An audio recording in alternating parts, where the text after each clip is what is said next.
Hello, good afternoon, HMOs. I hope you're keeping very well this cold and frosty day. It's really good to be online today, really good to be sharing with you some of our thoughts and ideas for 2021. Now, I said earlier on my Wendy Weekly interview that I've got a very special guest, and I'm very pleased to say that today I'm interviewing somebody who I know quite well, don't I? I think so. It's my husband, my partner, Andy. Say hi, Andy. Hi, Wendy, and yeah, it's nice to come on the show with you this week. That's great. Well, thank you so much for being here. The reason I've invited Andy to come on to the show today is because we work very closely together, obviously. Not all partners in life are partners in property, but we're both partners in property and partners in life, which has its ups and downs, doesn't it? It's not always smooth sailing. But when we became financially free in March of 2021, which was through HMOs, Andy gave up his successful job, although stressful job, working in the banking industry, and decided to join me in my business, right. Best Nest. That's right. And since then, you've been very involved in some of the projects that we've run, haven't you? I would say I've been the lead on a lot of those projects. Definitely. So Andy's background is in project management and working in big IT projects in the banking sector.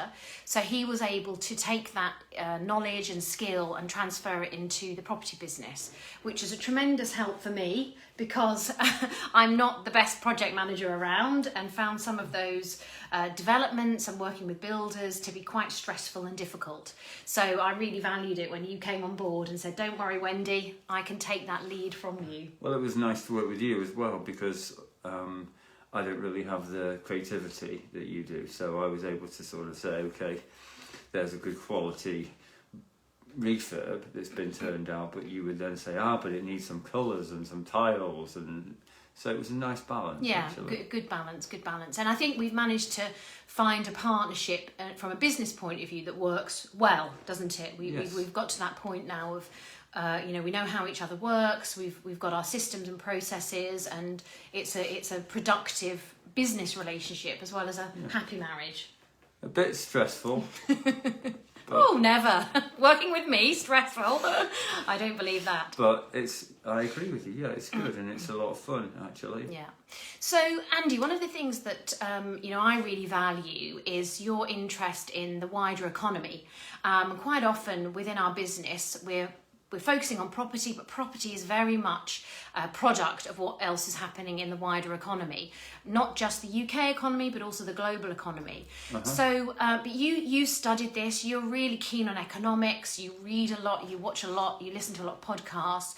So one of the things I wanted to draw forth from you today is some of your thoughts and ideas about what's happening in the bigger economy, and should we as property investors be worried about that?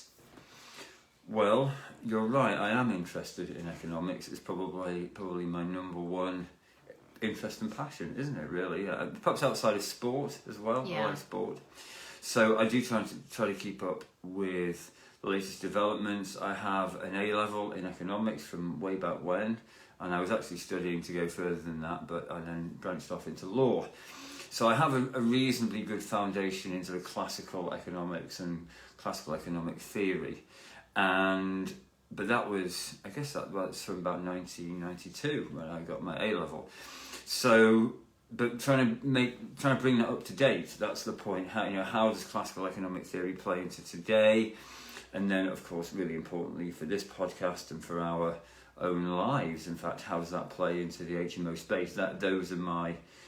That's my key interest, really. So, but we can talk about anything of that which Okay, might so be interesting to you. just give us a bit of a snapshot of what you see as some of the risks facing us because of what's happening in the economy at the moment.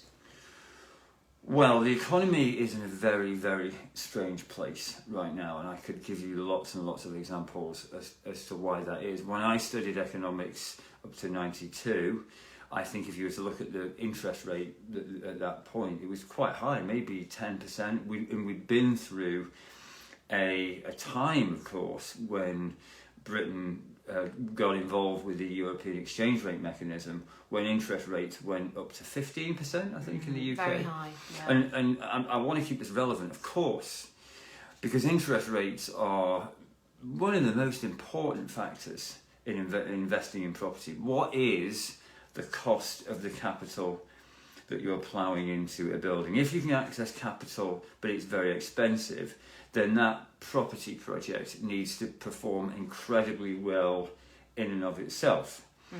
But if the cost of capital is very cheap, then that pushes forward a different profit profile that's needed from the business. And of course, what we're seeing since really the early 90s, perhaps even earlier than that, is if you were to look at an interest rate curve, it goes down like that. You know, we're basically we've ticked up a bit, and it's not a completely straight down curve, but in a nutshell, the interest rates are really the lowest they've ever been since they started, since records began. It's a very low interest rate environment. And that has an impact, doesn't it, also on working with investors? Because, you know, Absolutely. A few years ago, we were offering our investors 10% return. That was a kind of standard feature if you were borrowing cash. It's too high. Well, absolutely. Nowadays, you don't need to offer them 10% because actually that's you know, extremely generous. Nowadays, you can offer them 5%, and that's still competitive. So in terms of working with investors and private finance, the fact that the Bank of England interest rate has gone down, it's actually very helpful for us trying to raise private finance, isn't it? It's very, very helpful for that. It's very, very helpful even for accessing bank finance. I mean, to say that you can raise limited company mortgages at about 3.7, 3.8%. I mean, that's probably unheard of if you go back into history. Incredibly low rates. Obviously, the base rate is well lower than that. This stuff is absolutely crucial to the environment. So what it means is that you've got to try to parlay that low rate and find cheap projects, because that's always the name of the game in property. You make money when you buy. Find a good value project, get it financed at the low rate, and then you're really starting to cook on gas, as we say in our business. And so that's really the name of the game these days.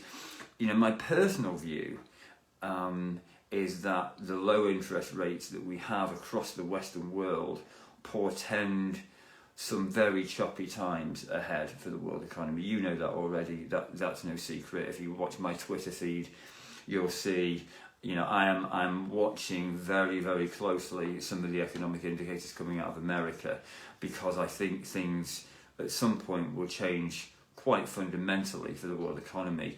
And I believe that although we may go through a phase of deflation, ultimately now there is so much debt. You know, it depends which measure you take, but you know, really I think most commentators would agree we're somewhere between 3, maybe 4 times. If you look at the world economy has 3 to 4 times the debt level to world GDP, and that's clearly not sustainable. Clearly something has to happen, and my sense is that it would probably be inflated away. Now, inflation is a very, very complicated thing. It's not just the price of the things you see in the supermarket. Of course, if you take some levels of measures of inflation, we've already seen huge inflation in terms of house prices across the UK in the last 10 or 15 years. Inflation in the price of gold, some perhaps blippy inflation in terms of raw materials, lumber, oil. But I think over time all that lot starts to shift up, and probably I suspect rents do as well. So that's the headwind into which we place ourselves, and that's the backdrop cloth that we have to consider. Now you have to think very carefully, okay, HMO investment, where does it leave that? Well, I think HMO investment is uniquely placed, because it offers, obviously it's not risk-free.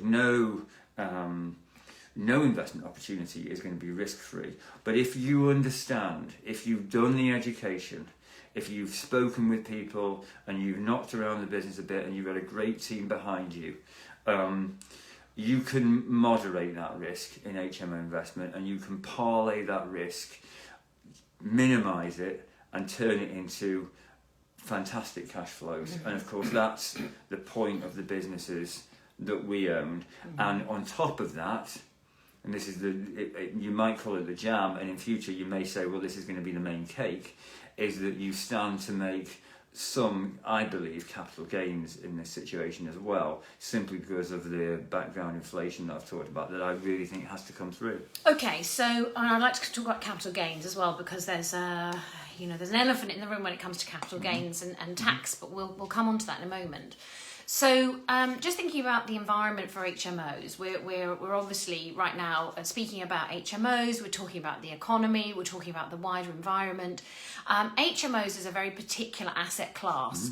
It has its own nuances, it's got its own way of working.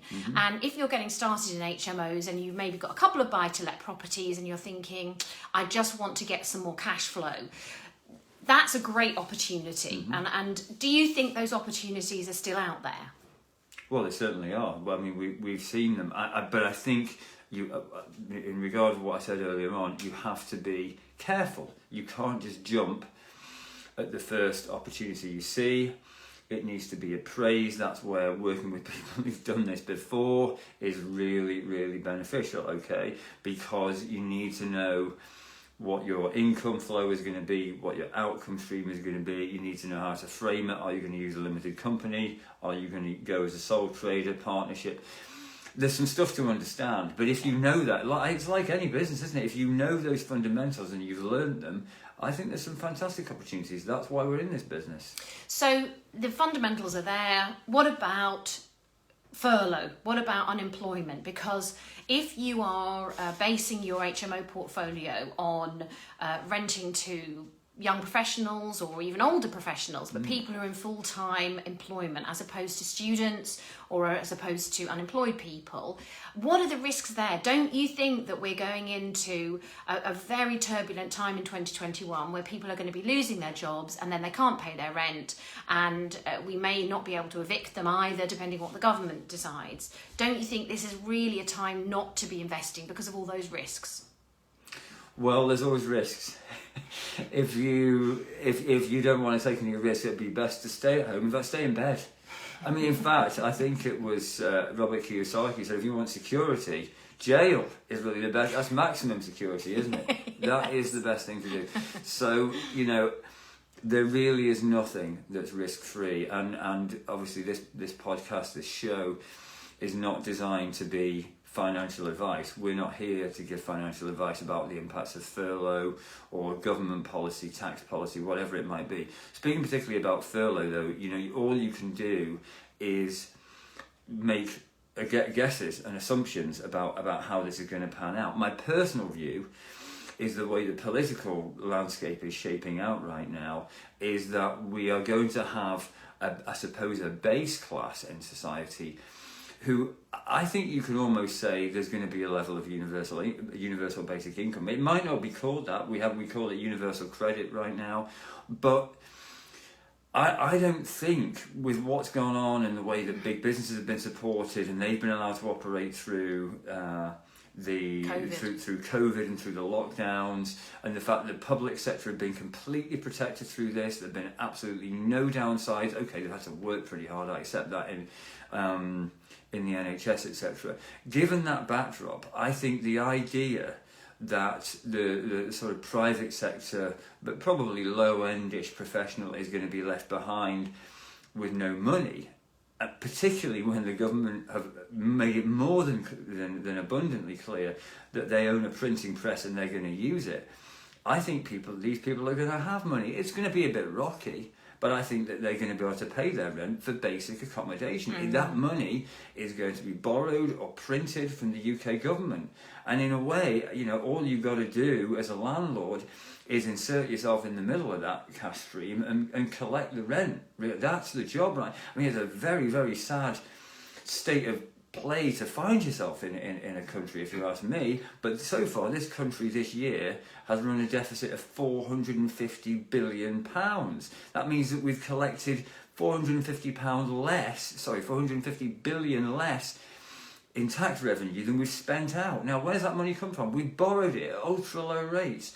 And given that we can do that, how are younger people going to be denied money? Then they're not going to stand for it. So my suspicion is you don't really have a big problem.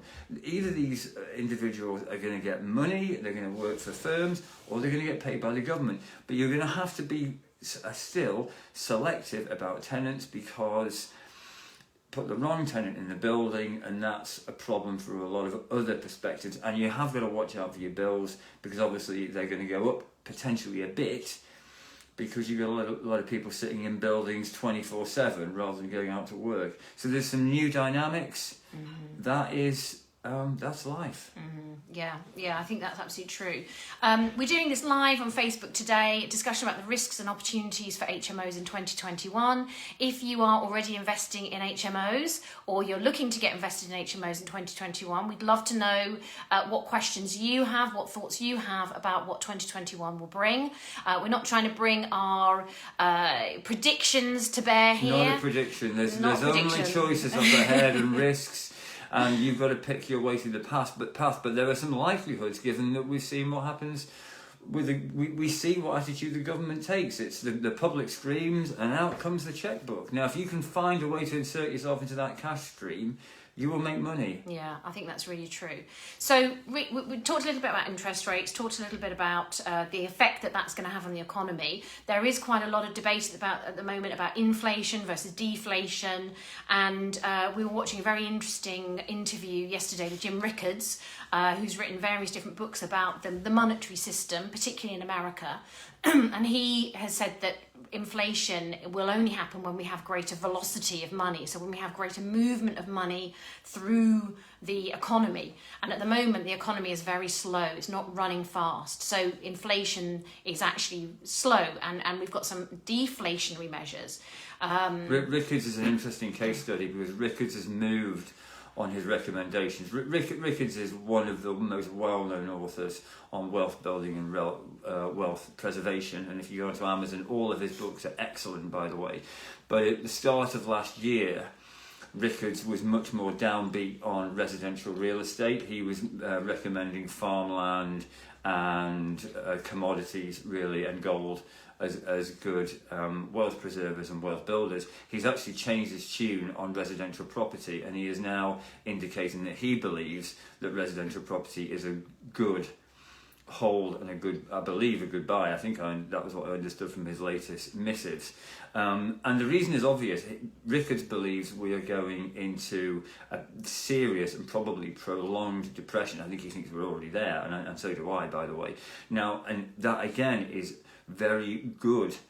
It's a very good omen for HMO. Why? Because in a depression, people will need low cost but the best quality kind of accommodation they can find. That's exactly what HMO is. Fundamentally, I think, I'm not trying to be clever, you and I saw this happening 7 years ago, 9 years ago, constant debasement of the currency, constant government deficits. This is the way it leads to a fracturing of society, and yet the people at the bottom of society, or just running up from there, still need accommodation, and that has been our mission, to provide that at fair price, as best quality as we can, because people need somewhere to live. And I think we've been not 100% successful in that, because there's been always there's problems, but legislation has been a big problem, hasn't it? And also you find individuals who, no matter what you do, you can't really help them. But in general, I think you provide a great service, and this is the mission. Yeah, and I think that the key in being able to build an HMO portfolio is learning how to do it with minimal of your own time, because there is a real difference between managing a single buy-to-let property or maybe a commercial property compared to an HMO. You've got to get out of doing it with your own time, and use as little of your own money as possible, really. That's a fact. Otherwise, that's not a business. That's just a kind of life gobbler, really. And of course, we did that. We years ago, it was you and I. We stopped our jobs, and then we swapped our jobs, and then we decided we don't like our new job either. But we've done that. And then so really, it's a two-stage process. It's find the properties, invest in the properties, and get enough of them. But then realise actually what you now have to invest in is learning, education, to understand why is it that you've got so many problems in your life. Why is it that tenants are phoning you at 2 in the morning? Why is it that you don't know where the stopcock is? Why? Because you haven't built systems. Why is that? Because you haven't really educated yourself correctly. Yeah. So we've been through those loops, but when you get to the end of it, then... But it's very rewarding, isn't it? Yeah, very rewarding. Now, another question here from Ben. Hi, Ben. Great to have you on the line today. Thank you for joining us today. He's talking about the price of properties. Many properties are getting multiple above asking price offers, but with many predicting a downturn, is now a good time to invest, or should we wait for the downturn? Want to take that one? Yeah, Okay. Please give your response. So again, we don't give financial advice. We're not authorised to give financial advice. That's for somebody else. My feeling is that property prices will not come significantly down, possibly with the exception of London. I do think London has been primed, locked and loaded for a serious down correction for quite some time. I am concerned about London just because of the incredible multiples above rent in that area. So that's not an area that we would look to invest in. But I think outside of there, in general, there won't be a correction downwards on property prices. Why? Because there can't be. Because our banks are essentially, they live and die based on property prices. That you cannot just collapse the value of a bank's mortgage book overnight. You end up with queues of banks and all that kind of nonsense we saw in 2008. So the Bank of England, the government will do what they need to keep property prices bubbling along, either constant or going up a bit like we're seeing at the moment. So the only thing you have to ask yourself is, then, okay, is the deal that you're getting, is the price that you're paying, and therefore the projected cash that's going to be thrown off that once you get people in there and rent it, is that sufficient for what your business plan needs? If yes, buy. If not, don't buy. I personally, I don't think you or I ever worry about the property strike price as long as the actual business plan behind it stacks. Would that be a fair? Well, I assessment? think the thing about HMOs is to me it's like alchemy. You're taking something which is in its original form a building. It might be a current residential building, a house, a home, or it might be a commercial building, and you are waving this wand of refurbishment and building. That's the painful process. And the wand is waved and you're turning it into a building which now houses 6, 7, 8, however many people. And as a result of that alchemy, you've created a cash flowing asset. Now, to create that cash flowing asset, of course, it requires a studying of the maths. So you're right, you've got to get the property for a reasonable price relative to the income Correct. you're going to get from it. Now, obviously, as you refer to London, excuse me, we know that in London, yields and returns are much, much less in terms of cash flow. But over time, the capital growth has been really significant in London. True. So a lot of people have made money on capital growth in London. Because we're in the northwest, we haven't been able to rely on that as if you like, a financial predictor. So what we've had to look much more at is how much cash flow we can get. So I think it does very much depend on your strategy. Are you looking for capital growth? Are you looking for cash flow? Maybe you're looking for a mixture of both. Some people are looking for cash flow. It's just for capital growth. It's just never been our strategy. I'm just not that bothered. It's not our strategy. No, it's not our strategy. However, I think it's wise not to be a motivated buyer. And there's a fine line. I was speaking to somebody this morning about this because they were saying, should I buy now, Wendy, or should I wait? And I said, well, it's about, you have to really be true to yourself about your level of fear. Is it fear that's holding you back from investing? Is it lack of knowledge that's holding you back from investing? Or is it true? Are you being a motivated buyer and therefore you are spending too much on a building when you look at the other buildings in the area and think, hang on a minute, I'm paying 10 or 15% more than I need to pay? So there are various factors at work, and I think our own psychology and the way we see property and the way we see our own business building and our own future is as much to do with it as it is about what price is on that price tag for the property. So it's weighing up your own mental state as well, and fear is a very big factor in that. But you can get rid of the fear by getting into the nuts and bolts of a spreadsheet. That's what you and I do. You know, you simply write down all the numbers that you know, write down the ones that you don't know as well, and try and guess at them, and then shake out the bottom. Does this asset acquisition stack up or not for your purposes? But it can't just be, as you say, it can't be about emotions. It needs to be about mathematics, actually. So another area that links into, though, is about expectations. Mm-hmm. When we first started investing in HMOs, it wasn't unusual to get 85% return on investment once we'd refinanced. Mm-hmm. I mean, 100% return on investment wasn't unusual either.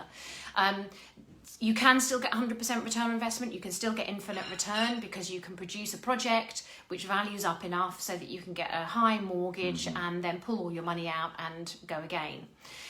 You have to weigh up, though, the cost of servicing the mortgage, because it could be that by taking out a very large mortgage on that property, you actually are you're left with less profit every month and lower cash flow.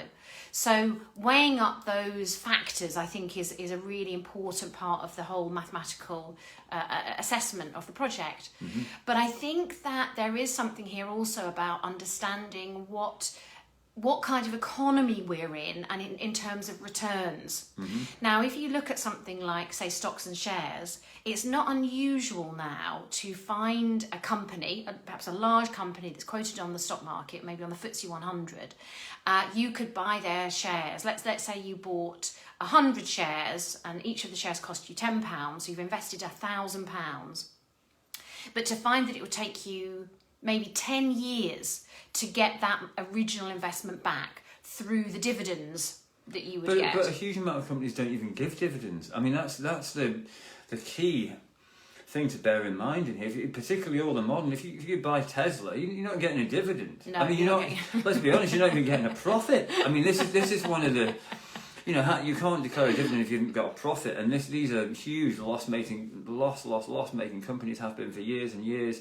But that's the environment you're in. The reason why people invest, though, of course, in those... Well, they're hoping for capital growth, aren't they? Correct, they're hoping for capital growth, which you could argue is speculation rather than investment. And a lot of people want to speculate, but, you know, that's fine if you're prepared to kiss goodbye to that money. That's absolutely fine. But, you know, I value money, even in this sort of cash is trash society. You and I value money more than that, and I'm just not into speculation. I mean, as I say, Tesla is an extreme, but it's not the only one. No.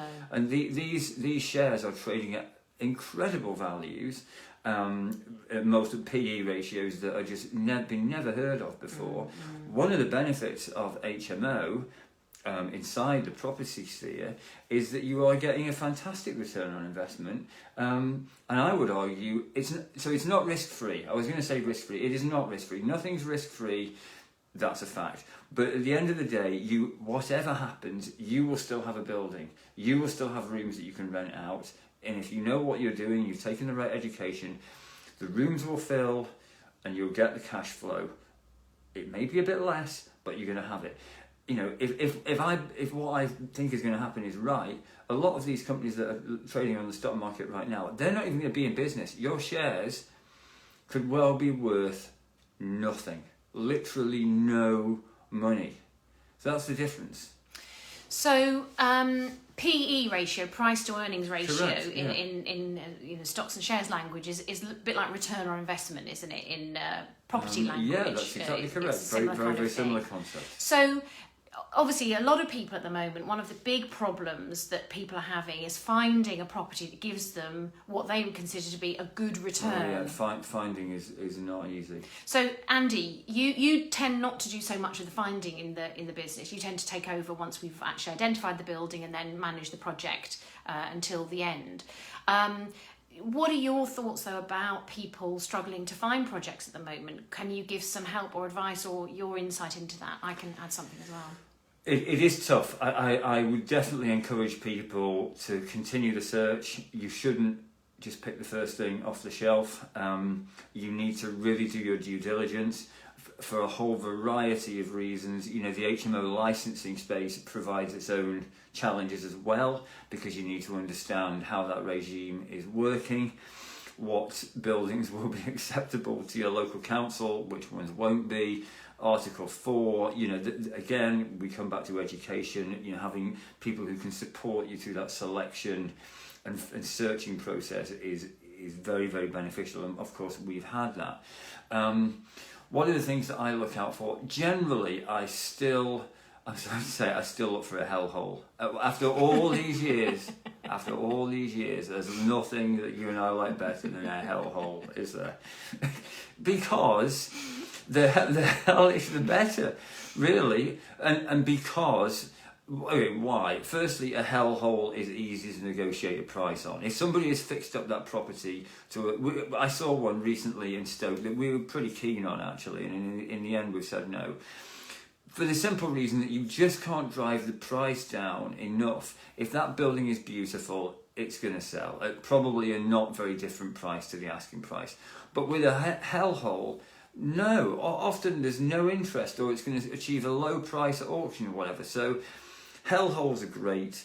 Also, you tend to find that even if it's okay, if it's not an absolute hellhole, but it's tired, tired, you can spend just as much on the refurb with a tired property as you can with a hellhole. Exactly. Sometimes a hellhole's easier because you just take it right back to brick and build it up again from scratch. Well, and the other thing is, I suppose from a psychological perspective, the council love turning a hellhole back into a livable dwelling, so they tend to go that much easier on you in terms of, you know, I'm not saying to cut corners, but they can be more accommodating on some of the licensing aspects, some of the building control aspects, if they know that you're, you know, working hard to bring something online.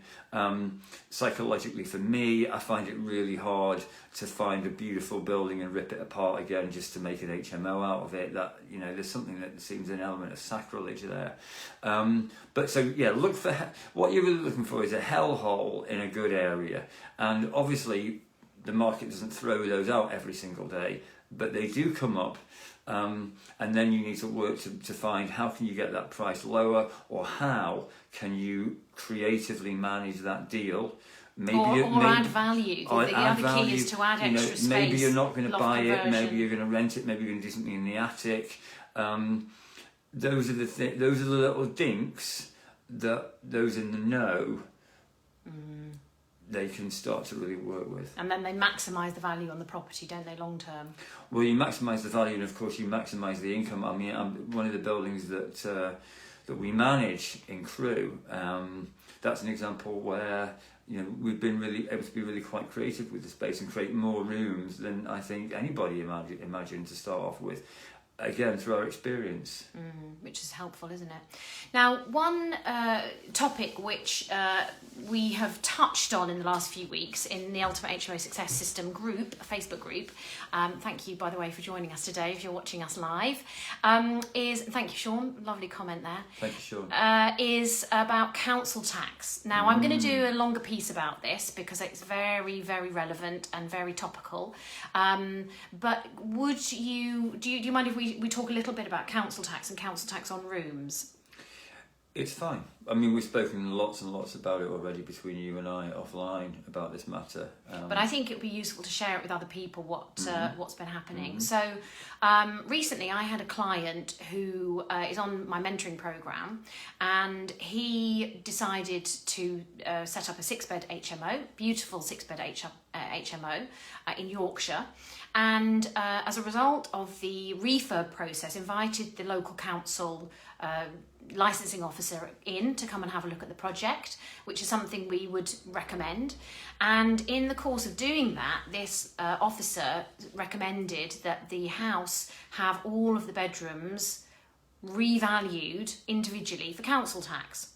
So my client was duly very perturbed about this, because looking at his figures, he realised that if he was going to have to pay council tax on each of the rooms, even if they had a single person discount applied, which is about 25%, it still would massively reduce his profitability on that particular project. So obviously he was very, very concerned about this. So I reassured him and said, well, let's get through to the end of the refurb process before we see what happens. The end of the refurb process came, he rented out all of the 6 rooms, and sure enough, within about 2 weeks, he was having letters from the council asking him to pay council tax on the whole property. The individual rooms, I should say, the individual rooms within that whole property. So rather than just having 1 council tax bill, he now had 6 council tax bills to pay. And he was clearly very upset about this. So we followed a process, and I advised him each step of the way. And it was a very, very interesting process.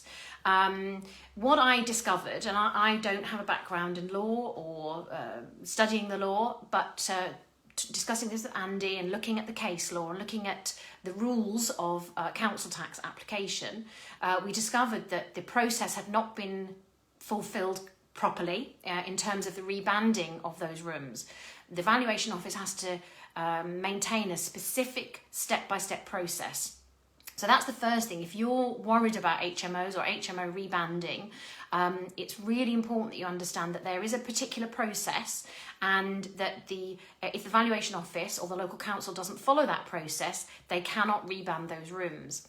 There are also time deadlines as well, in which time things have to occur. And again, the time deadlines were actually stuck to. The time deadlines were correct in this case, but there are many cases where time deadlines are incorrect. And again, this is a route to challenge the HMO room banding valuation. Now, one of the discoveries I made in studying this area of the law was that some of the case law had been ignored, and it had been applied wrongly to my client's particular situation. And it turns out that there is precedent to show that while HMO rooms can be counted as habitations, they can be they're habitable environments that can be rated, they can be made rateable. In this case of my particular client, certain key characteristics were not applied correctly. And what this meant was that we had a very, very strong argument. So my client put together a letter, and I helped him to word it, and he put together a letter of complaint to the local council and also to the valuation office. As a result of which, the valuation office contacted him and they asked for a floor plan of the property. Now, this was really interesting because this was something that they should have had earlier on in the process. This is where they missed a step. He sent in the floor plan. They looked at the floor plan. They recognised that certain elements of the decision had been wrong, and they immediately rescinded their decision. In other words, they immediately recalled that decision to apply council tax to all 6 rooms. He's going to get back pay now. He's going to get, it's basically been it's been a little bit of a savings plan for him over the last 4 months, because he's been paying the additional council tax. He'll now get that completely refunded, and the council tax will go back to being for that one property, council tax for that one HMO. Now, what I find very interesting about this particular case is that my client was at first reluctant to challenge, reluctant to appeal, reluctant to do anything other than accept it, put his head in his hands and decide HMOs were not for him. Having fought it and won the case, he is now absolutely pushing forward with his plans. Full steam ahead. Yeah. And I think this is really interesting that this is a very important case, I believe, and I think as we go forward, it's going to be really interesting to see what happens about this particular precedent that's now been set. Having worked with him on this, it's made me feel very confident that I can help anybody who might be going through this situation to challenge when council tax is being applied to their rooms and win the case, because I do not believe that HMO rooms fulfil all those legal requirements to be rateable. And I'm not going to go into massive detail in that today because we've been on long enough today. Here another 2 hours. We'll be here another 2 hours. But I just want to say that I think in terms of council tax, we can actually have a lot more confidence as HMO investors that we are not, if you know what we know, there is no way that the council or the valuation office can reband your rooms individually. So the question here from Sean is, what do they say in the floor plan to make them backtrack?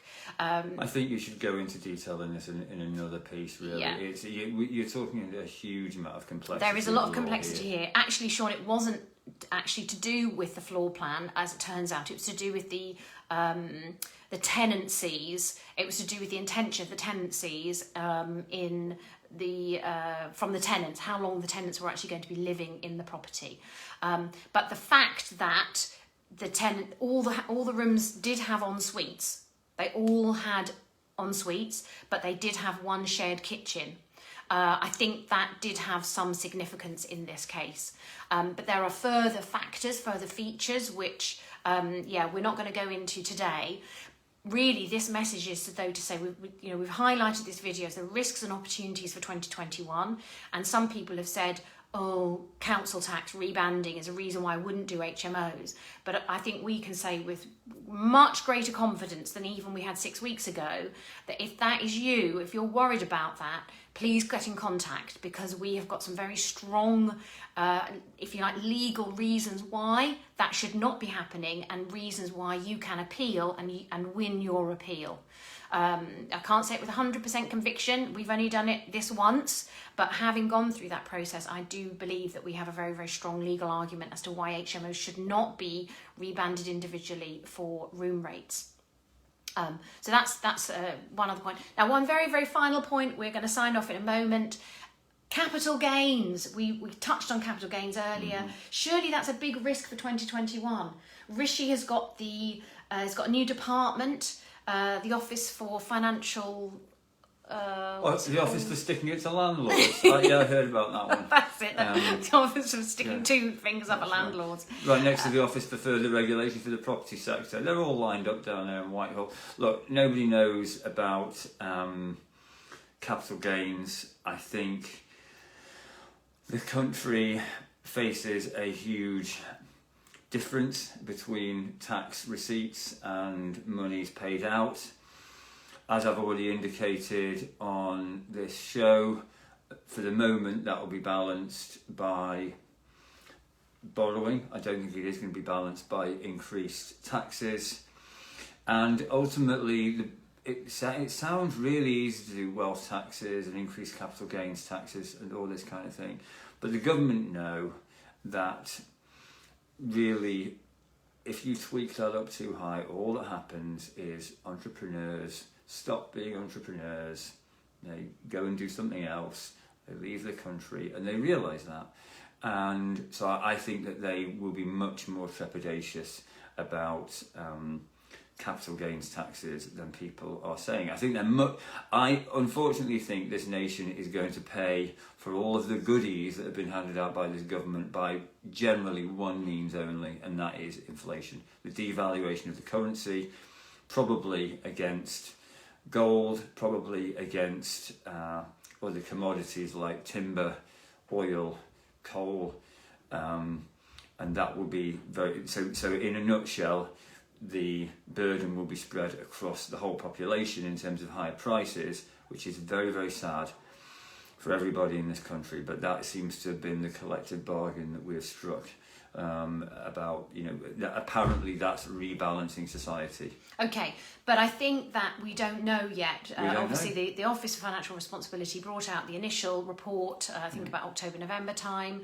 I did a podcast episode on this a few weeks ago, so if you want to listen to that podcast, please go onto the HMO Success podcast and you can listen to, I describe what those different changes are going to be, and what we've got to keep an eye out for is at the end of January, the second stage of that report will come out.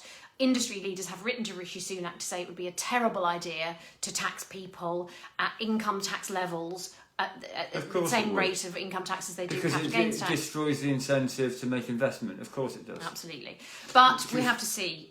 Rishi will have his own plans. One thing I would say is as landlords, as investors, whether you've got one property or 100 properties, you know, making your voice heard is really important.